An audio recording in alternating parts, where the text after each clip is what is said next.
আসসালামু আলাইকুম। মুক্তিযুদ্ধের চেতনা টিভিতে আপনাদের স্বাগতম। সাথে আছি আমি শ্রাবণী আক্তার। এখন দেখবেন বিস্তারিত।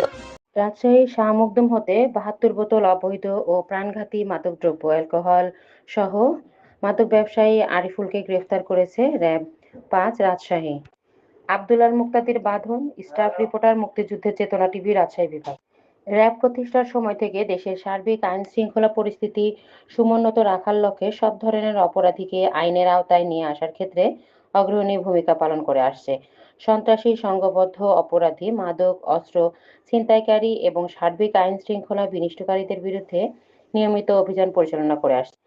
এরই ধারাবাহিকতায় ১১ ডিসেম্বর ২০২৫ বিকেল ১৭ ঘটিকায় রাজশাহী মহানগরী শাহ মখদুম থানাধীন আমচত্বর নামক এলাকায় অভিযান পরিচালনা করে মাদক ব্যবসায়ী মোহাম্মদ আরিফুল হক ৩৫ বছর, পিতা মৃত ইব্রাহিম সাংমাল শিরা, ফয়জউদ্দিন মোল্লার বাড়ির পাশে থানা তানোর, জেলা রাজশাহীকে গ্রেফতার করে এবং জব্দকৃত আলামত অ্যালকোহল ৭২ বোতল, মোবাইল একটি, সিম একটি করে গোপন সংবাদের ভিত্তিতে র্যাব-৫ সিপিএসি এর অভিযানিক দল জানতে পারে যে রাজশাহী মহানগরী শাহ মখদুম থানাধীন আমচত্বর নামক এলাকায় একজন মাদক ব্যবসায়ী নিয়মিত ভাবে হোমিওপ্যাথিক ওষুধের আড়ালে শতকরা ৯০% অ্যালকোহল যুক্ত অবৈধ মাদকদ্রব্য সংগ্রহ করে যুব সমাজের কাছে বিক্রি করছে।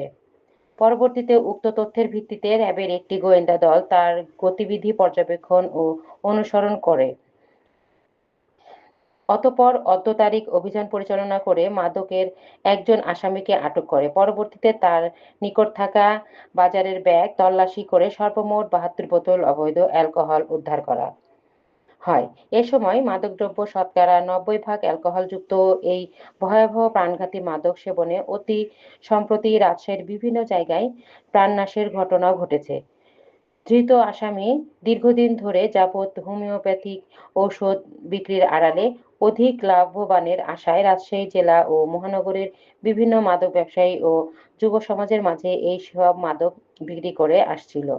উক্ত আসামির বিরুদ্ধে রাজশাহী মহানগরী শাহ মখদুম থানায় মাদক আইনে একটি নিয়মিত মামলা রুজু করা হয়েছে। এ সময় উপস্থিত ছিলেন প্রেস ও ইলেকট্রনিক মিডিয়ার সাংবাদিকবৃন্দরা।